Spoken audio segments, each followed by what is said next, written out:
Covid-19 ha cancellato dai giornali e dalle TV il dramma delle immigrazioni, che però rimane irrisolto sulla rotta balcanica. Le misure per prevenire il dilagare della pandemia stanno colpendo duramente le popolazioni al confine tra Slovenia e Italia. In Slovacchia il nuovo governo del populista Matović ha creato i presupposti per una più decisa lotta alla corruzione. La flotta della NATO nel Mar Nero, dove operano anche unità italiane, è ora comandata dalla Marina rumena.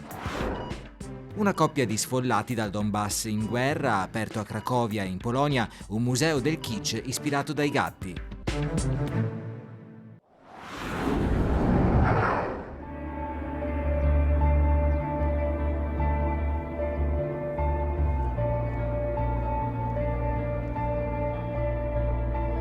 Nei Balcani la crisi sanitaria provocata dal coronavirus si lega alla questione dell'immigrazione dall'Asia e dalla Siria. La situazione rimane esplosiva al confine tra la Turchia e la Grecia, dove il presidente turco Erdogan ha prima concentrato gli sfollati da Idlib per ricattare l'Europa. Con il sopravvento anche in Turchia del coronavirus, la maggioranza di questi sventurati è stata poi deportata in Anatolia. Le condizioni di vita degli immigrati al confine terrestre con la Grecia e nelle isole dell'Egeo rimangono indegne. Una situazione denunciata da Amnesty International, la più prestigiosa e antica organizzazione che a livello mondiale difende i diritti umani. Le autorità greche di fronte a questa situazione hanno risposto sia con la violenza, quindi respingimenti forzati delle persone, utilizzo di lacrimogeni e anche violenza nei confronti di quelli che sono entrati, sia con la sospensione del diritto d'asilo, una sospensione che non è consentita dalla Convenzione di Ginevra sul diritto dei rifugiati. In più, quelli che hanno cercato di arrivare sulle isole sono stati messi su delle barche, sono stati trattenuti in sistemazioni e alloggi di fortuna per diversi giorni, il che configura anche una sorta di privazione arbitraria della libertà. Amnesty International ha criticato l'Unione Europea per i cedimenti nei confronti del presidente turco Erdogan, che ha usato i profughi come arma di ricatto nei confronti di Bruxelles, e la Grecia per la violenza perpetrata contro i migranti. La posizione europea è stata abbastanza deludente, perché è intervenuta sostenendo le autorità greche immediatamente, senza però immediatamente far notare le mancanze da parte delle autorità greche. Poi questo è avvenuto in un secondo momento con degli interventi successivi, appunto spiegando che la Convenzione sul diritto dei rifugiati non può essere sospesa da parte sua. In realtà è tutta una situazione molto delicata, perché l'Unione Europea si è messa in una posizione dove può essere facilmente ricattata, come è avvenuto in questo caso, da parte delle autorità turche. Drammatica la situazione degli immigrati anche negli altri stati della regione: Macedonia del Nord, Serbia, Bosnia ed Erzegovina e Croazia. A Sarajevo e Bihać la polizia bosniaca, alla luce dell'emergenza sanitaria, ha concentrato i migranti in centri da dove non possono uscire. In Croazia la polizia continua nel pattugliamento del confine e a respingere i migranti in Bosnia. È sempre problematica, rimane insoluta, e appunto adesso con l'avvento del coronavirus è ancora più problematica, perché le autorità hanno introdotto delle limitazioni alla libertà e hanno confinato i rifugiati e i migranti nei vari campi in condizioni di fortuna e condizioni molto molto precarie. E siamo stati nella zona a gennaio di quest'anno. C'è soprattutto nella zona di Bihać, Velika Kladuša, continuamente le persone stanno tentando di entrare in Croazia e le autorità croate sistematicamente le respingono senza concedere loro diritto d'asilo, nemmeno la possibilità di richiederlo, e soprattutto l'utilizzo di violenza è sistematico. Amnesty International e altre organizzazioni umanitarie propongono la creazione di corridoi umanitari per le persone che a causa delle guerre, delle carestie o anche delle malattie sono costrette a emigrare.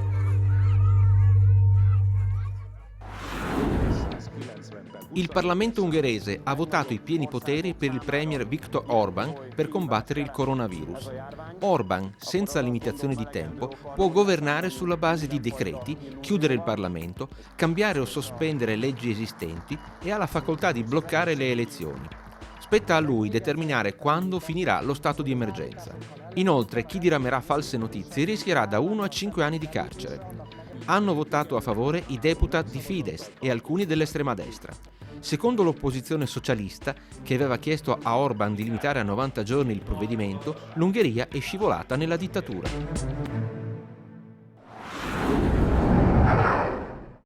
Il buongiorno i sindaci di Gorizia e Nova Gorizia se lo danno attraverso una recinzione con un dono simbolico, una delle mascherine fornite dalla comunità cinese a Gorizia che Rodolfo Ziberna gira a Klemen Miklaucic. È la nuova realtà delle due città che avevano imparato a vivere in osmosi e ora si ritrovano di nuovo separate come ai tempi della cortina di ferro. Con l'emergenza coronavirus, la Slovenia effettua controlli sanitari a chi arriva dall'Italia. Passa solo chi non ha la febbre, ma l'unico valico aperto a Gorizia è lontano dal centro. Tra le due città, tra Nova Gorizia e Gorizia, c'è sempre stata una grandissima solidarietà, una grande fratellanza e anche in questi momenti, dai piccoli gesti ai grandi gesti, rimane un rapporto fortissimo tra le due città. Con il totale di casi confermati in Slovenia vicino ai 1000, Nova Gorizia rimane un'isola felice. Il nuovo coronavirus qui quasi non si è visto. E questo è anche grazie alla comunicazione fra il sindaco Ziberna e me.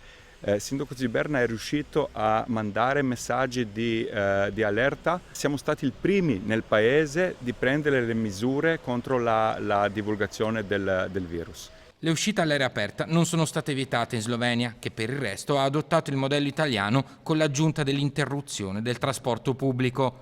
Un problema in più per Giulio De Paulis, romano trapiantato da queste parti ma con origini goriziane. Sua nonna di madrelingua slovena conobbe il nonno carabiniere dopo che le fu sbarrata la strada di casa dal nuovo confine, nello stesso punto che il 12 marzo, andando a lavorare in bici, Giulio ha trovato transennato. Era imprevedibile, ma soprattutto era inimmaginabile, perché qui praticamente goriziani e novogoriziani viviamo tutti insieme. Per noi un confine così chiuso è quasi una bestemmia. Il solo passaggio aperto e autostradale non prevede transiti di pedoni e ciclisti, così chi come lui non ha un'auto di proprietà chiede un'alternativa. Una soluzione è stata invece trovata per gli agricoltori che hanno storicamente proprietà al di qua e al di là del confine del 1947. È il caso dell'azienda vitivinicola gestita da Mateja Grauner. Quando la Slovenia ha chiuso buona parte dei passaggi, noi ci siamo trovati impossibilitati a raggiungere i nostri vigneti sul lato sloveno. Stiamo parlando di vigneti che sono a meno di 2 chilometri di distanza dalla sede aziendale.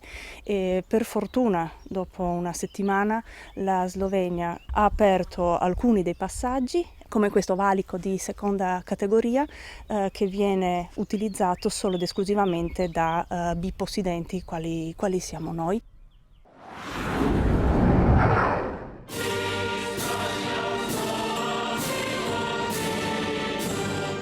Qualunque sarà il destino politico del governo del Quadrifoglio, come già è stato ribattezzato, il suo giuramento rimarrà nella storia.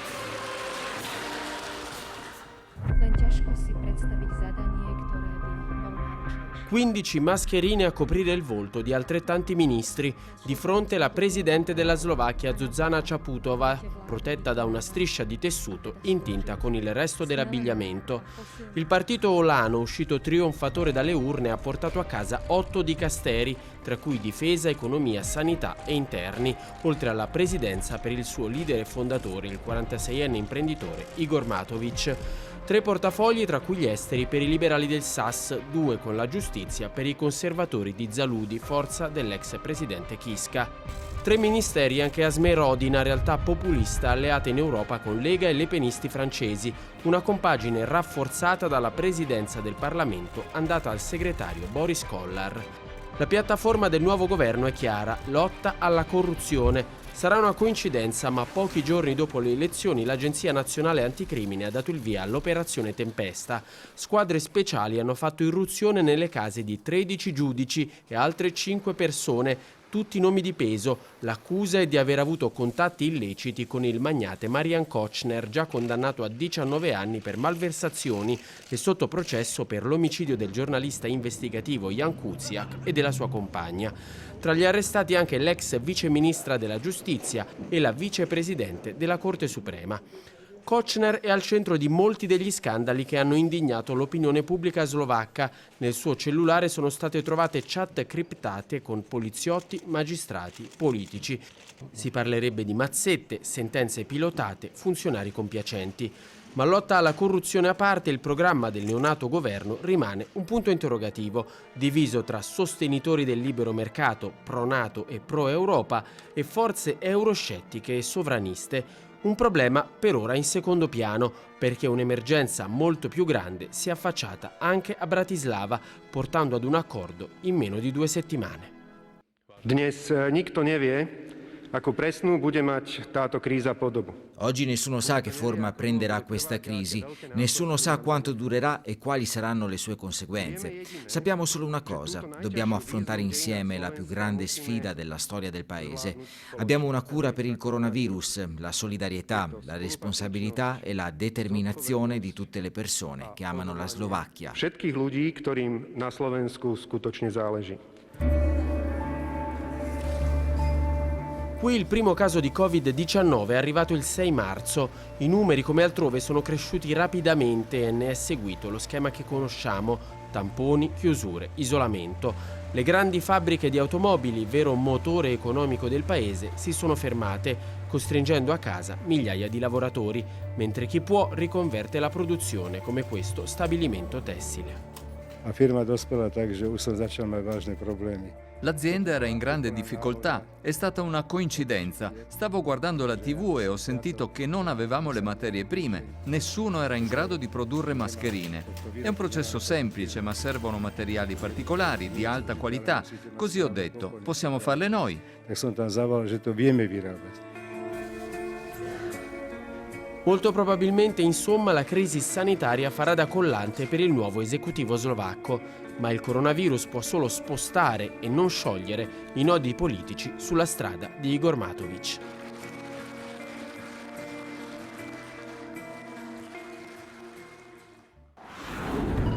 L'Albania ha inviato a Brescia un'equipe di 10 medici e 20 infermieri, un aiuto concreto tra vicini. Il discorso con cui il premier albanese Edi Rama ha salutato e incoraggiato a Tirana i volontari in partenza per le zone colpite dal coronavirus e spiegato sia agli italiani sia agli albanesi il gesto di solidarietà ha suscitato un moto di emozione e riconoscenza nell'opinione pubblica. So anche che anche laggiù è oramai casa nostra, da quando l'Italia e le nostre sorelle e i fratelli italiani ci hanno salvati, ospitati e adottati in casa loro quando l'Albania bruciava di dolori immensi.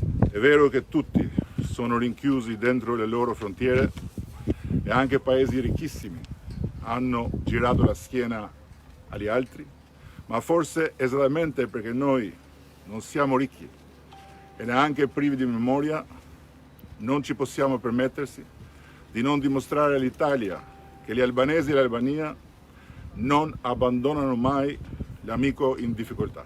L'Italia la deve vincere e la vincerà questa guerra anche per noi e anche per l'Europa e il mondo intero.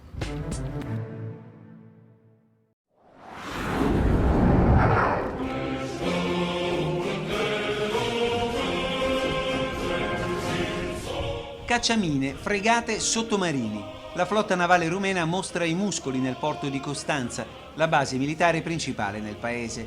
Dal 16 gennaio e fino alla fine di giugno la Romania è al comando del secondo gruppo navale permanente della NATO, di cui il paese è parte integrante da 16 anni. Sì, è la prima volta. La Romania è membro NATO dal 2004 ed in tutti questi 16 anni abbiamo partecipato a innumerevoli missioni nel Mediterraneo e nel Mar Nero, ma mai ne avevamo avuto il comando.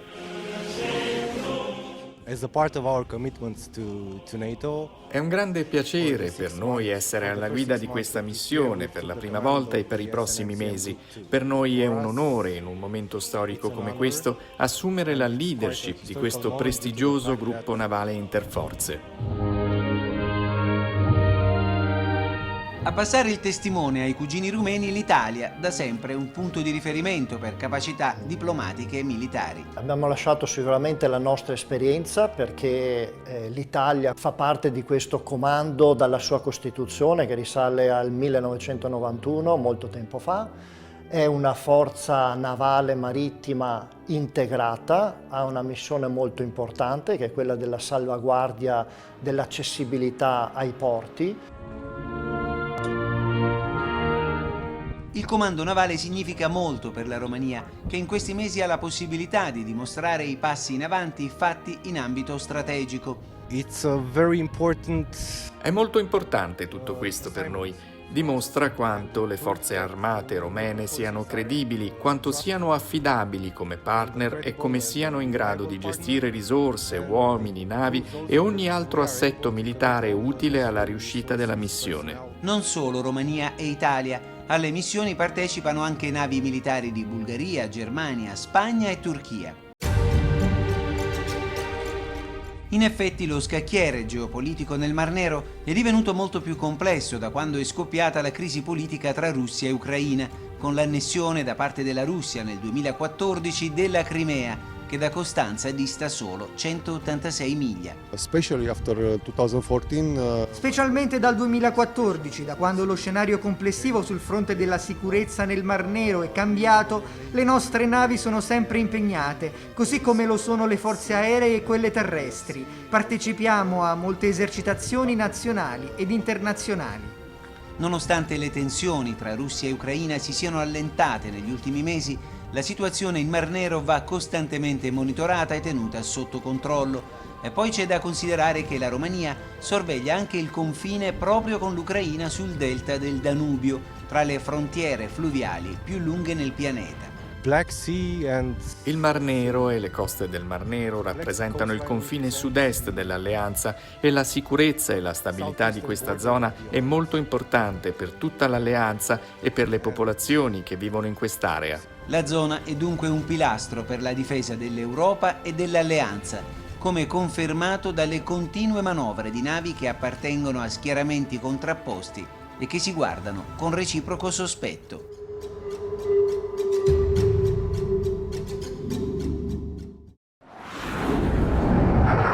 Zostać w domach. Jeżeli niezbędne jest opuszczenie miejsca zamieszkania, prosimy o niegrupowanie się, aby... Cracovia, bloccata come il resto della Polonia dal coronavirus, prima della pandemia è stato inaugurato un museo unico al mondo, il Museo del Gatto. Il gatto nella sua dimensione kitsch, il gatto nell'arte che segna la nostra quotidianità, centinaia di gatti in ceramica, portasaponi, cuscini, dipinti e bronzi, nelle forme di felini di ogni tipo e razza. Un museo fondato da Natalia Koshivaja e da suo marito Yuri Snevshnikov, cittadini ucraini sfollati in Polonia dalla guerra del Donbass. Nel loro esilio hanno portato la loro incredibile collezione, una raccolta iniziata quando alcuni amici, di ritorno da una vacanza, regalarono a Natalia il primo gatto di ceramica. La collezione si è formata in un periodo di circa 15 anni. I gatti arrivano da moltissimi paesi nei quali noi o i nostri amici abbiamo soggiornato. Il primo pezzo è stato un piccolo gatto arrivato dalla Germania che mi è stato donato da alcuni amici. L'intera collezione è iniziata con questo piccolo gattino.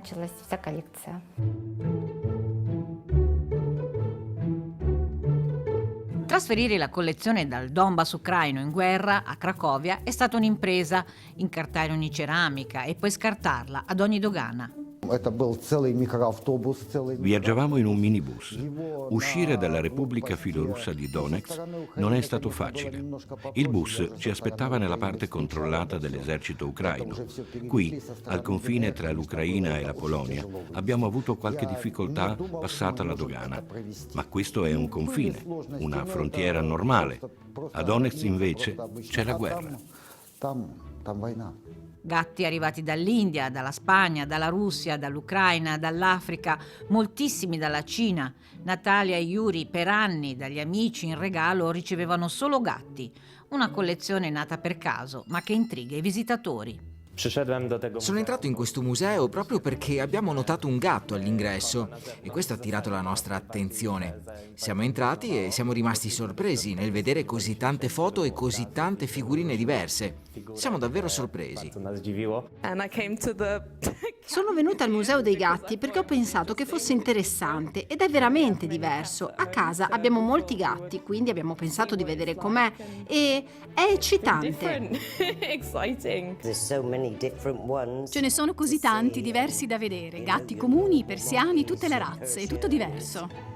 In questi giorni il museo è chiuso per il coronavirus, a disposizione del vero padrone.